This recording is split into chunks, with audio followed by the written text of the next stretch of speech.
You are listening to the Critical Mass Radio Show, Orange County's business talk show, focused on exploring topics of interest to CEOs who are leading middle market companies.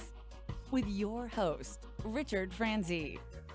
Welcome to this edition of Critical Mass. Stop pointing at me. Welcome to this edition of Critical Mass Radio Show and Podcast. I am your host, Richard Franzi. This is podcast episode number 1231, and it is interview 1545. We've been on the show since March of 2009, and we are the longest running business podcast headquartered in Orange County, California.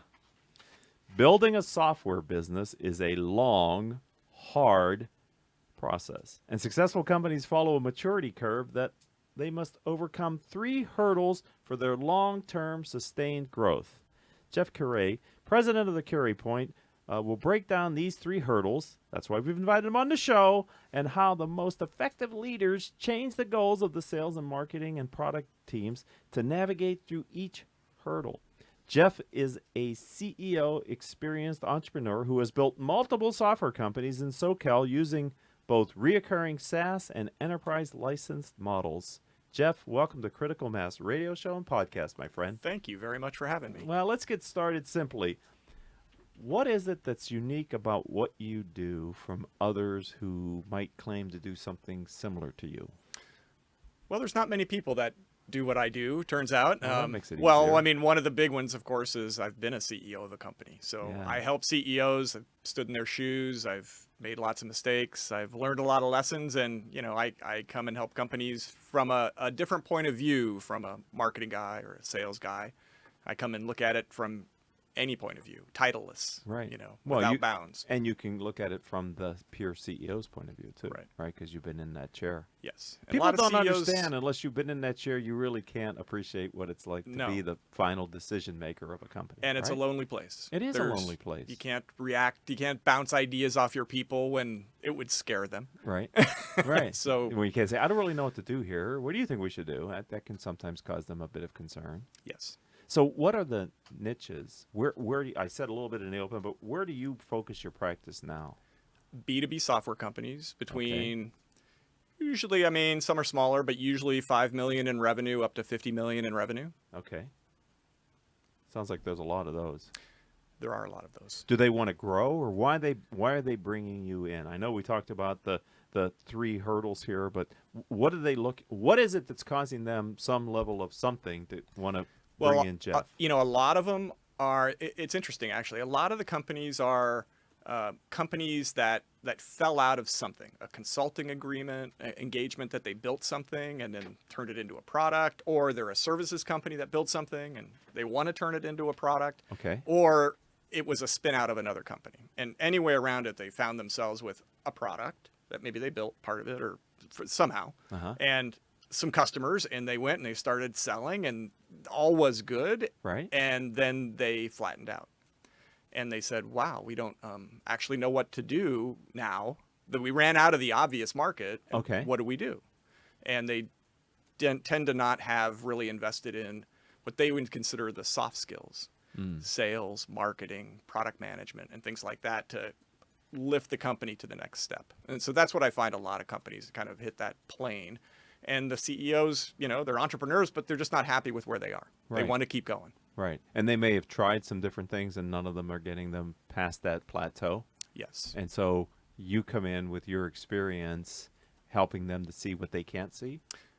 Very much. Okay. I consider it somewhat of an unfair advantage to come in from the outside Right. and look at, you know, what they've been inside for years and go, why are you doing it that way? You know, can you see this and you can't see that? And it's a lot of times it's like, you know, that just never occurred to us because they've always seen the world Right. through one lens. Right. You can't see the forest for the trees. Yeah. They're working so hard in the business that they can't get up above it, right? Exactly. Plus, I would think with your experiences I read in the open, you've seen a number of different attempts, and some have worked and some haven't worked. Yes. So you've got that set of experience that maybe they maybe grew up in the business. They don't know anything but the business they built. Right? Exactly. Yeah. No, that's exactly true. Yeah.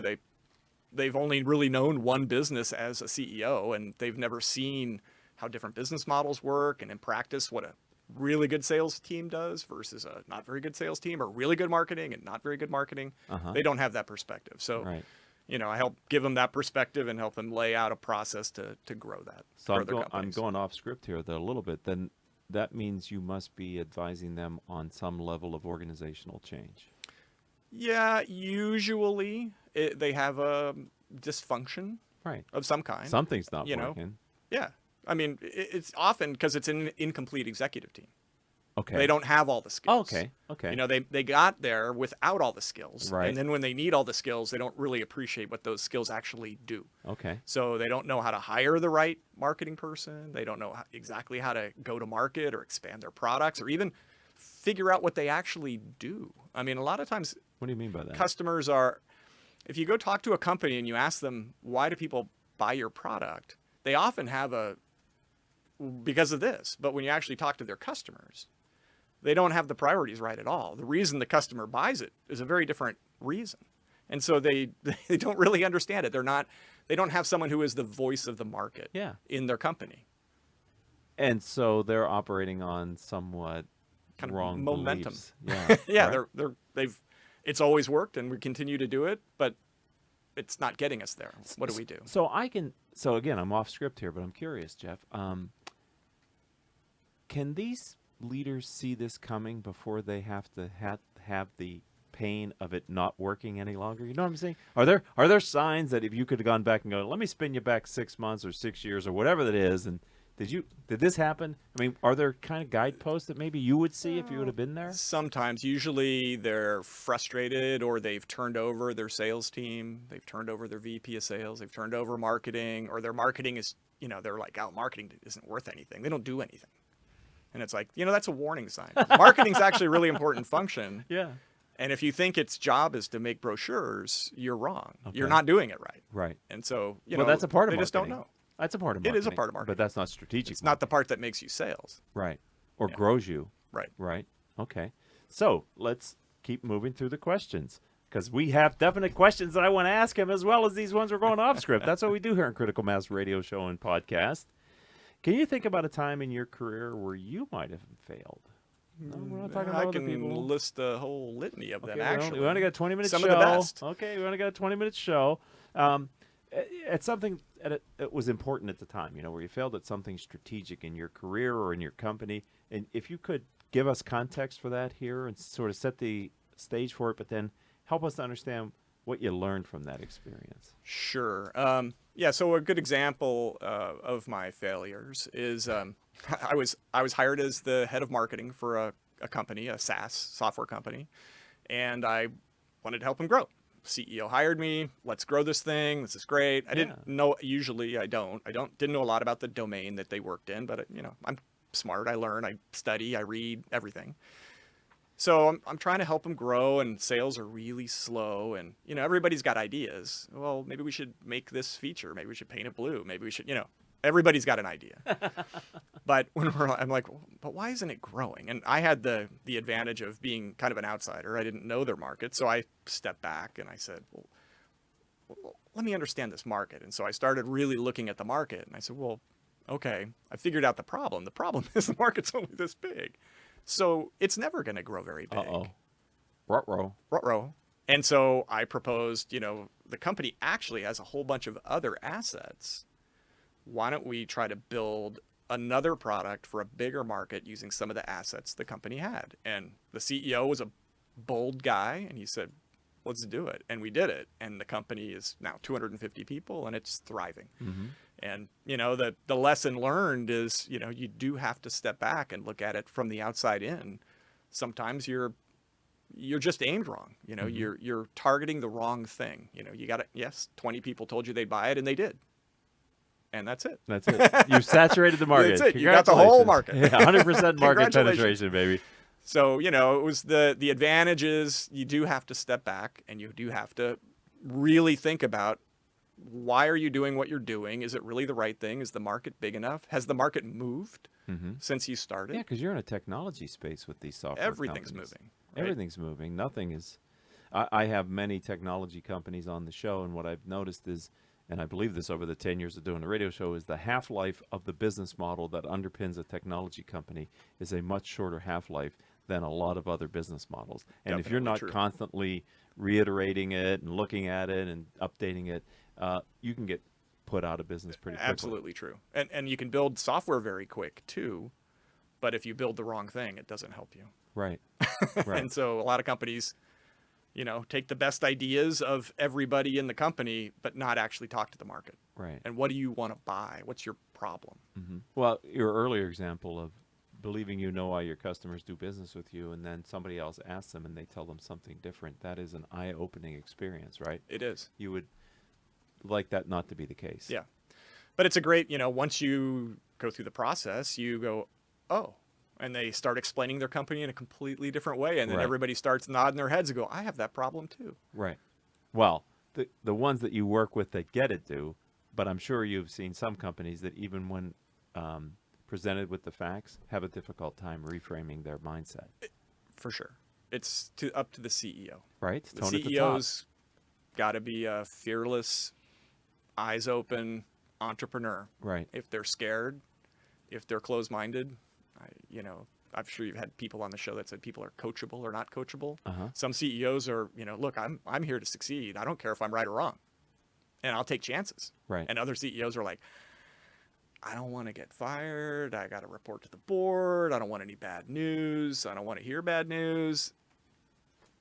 Well, that's And a problem. That's Let's keep on. My third book is the Unintended Consequences. I titled it Killing Cats Leads to Rats. It's about mitigating the negative effects of unintended consequences. So I have a question here for you that says, can you think about a strategic decision that you made or maybe you helped somebody else make that the outcome was radically different than what you had anticipated it being? Sure. My last company, fintech company in Irvine, it started as a formative AI technology, and the founders brought me in to figure out what was the market for this mousetrap. And so I started calling around Wall Street, and I talked to a whole bunch because I usually adopt technology earlier than other people. And everybody kind of had a different use case for it. Oh, this and that. So we said, oh, okay, it's a platform play. We'll build this platform, and everybody can do different things with it, and we'll sell this platform. And so we wanted to find a customer number one. And so we started working with this company. And this company, so they embraced the idea, and we started working on a very specific application of this technology. And the interesting part was we started saying, okay, so now that we're building this for you, and they were pretty happy, we're like, well, what is it you do? And we started, what does this company do? And well, if they do this, then maybe their competitors would want it too. Uh-oh. And so we went and talked to their competitors, and they all said, if you make that work, we want to buy it. Oh. So we made this discovery, and so we pivoted the company away from being a enterprise piece of software that we were going to license to people to being a SaaS solution to that market. Wow. Complete pivot of the company. Completely changed the product from being a very complex piece of technology to a very simple solution using our very complex piece of technology. Right, because that's all the people want, right? They want the solution. Indeed, we could deploy in 48 hours. I mean, it was simple, simple, simple, and people love that. Wow. That's a instant gratification is what we said, right? That's what people want. Right. Yeah, sometimes it takes so long, especially in the well, you know better than I do in the software world. Sometimes it takes so long to get it implemented and running and seeing the value of it and the impact and blah, blah, blah. Absolutely. This is a positive unintended consequence. So on Critical Mass Radio Show and Podcast, we believe in peer learning. We think we can learn a lot from other people doing something similar. Where do you go to get outside ideas? You are that muse for many places, but where do you go to get that to stay? So, few things. I mean, I have what I consider my own personal set of advisors. Good. People that are much smarter than me, that don't do what I do, but they do something different. Okay. I usually find great ideas in other fields. How either people look at problems, or they do something, but it's kind of an analogy, but it's it's like, oh, well, that totally applies to this. And so I look to that, and I have a big group of advisors that help me with that I spend time with, mostly drinking coffee and talking about ideas and problems. And I read voraciously. I read everything. Stay on, I'm a very technical person, so I like to stay on top of technology. Right. Podcasts. More and more. Podcasts. More and more. Right. absolutely. And I joined, a big networking group, Provisors. I've heard of them. I've met so many people that do so many things that I had no idea those were even Things? those were even careers. Right. And it's eye-opening. Yeah. It's just the number, and you, wow. And you talk, how did you get into that? And you're like, wow, I had no idea. So yeah. I love that with this show and interviewing entrepreneurs about different businesses that they've built to solve problems that you would think, really, you can make money doing that, huh? That's pretty cool. Yeah, Right. It's a world of opportunities. Right. Or entrepreneurs who have a passion about something.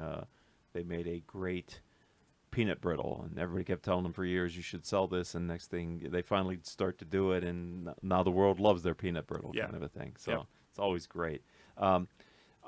I ask a guiding principle question. It's the idea, Jeff, is of all the things that you've learned, have you come up with an overarching philosophy that maybe you use to try to instill in the companies that you're coaching and working with, sort of a culture kind of a question, trying to bring something to them that is lasting in their culture? And if so, what is that?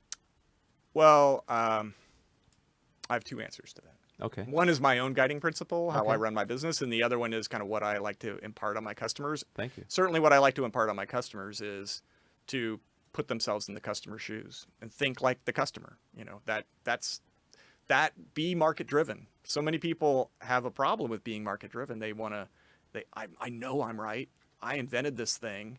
The world, I will shove it down their throats if I have to, right? But I'm right. And they rarely are. It's almost always, if you look at the world, you get close enough to the customer, you realize what their real problem is and what they really want to buy. And if you can get people to start thinking that way, their likelihood of success is dramatically higher. Then they don't run down blind alleys. They spend their time in the field talking to customers instead of at headquarters in a meeting, huddling with other people who don't know. Right. But my own kind of North Star, so to speak, is I learned it actually from Octane, from Bill Carpu. One of the things that they do is, one of the metrics they use is how many people have they contributed to employment in the area. Right. And I look at that with my customers. I want them to grow. Oh, and wow. my measure of their success isn't whether they're wealthy and they have big boats. It's how many families are they able to employ now? How many new jobs can they create?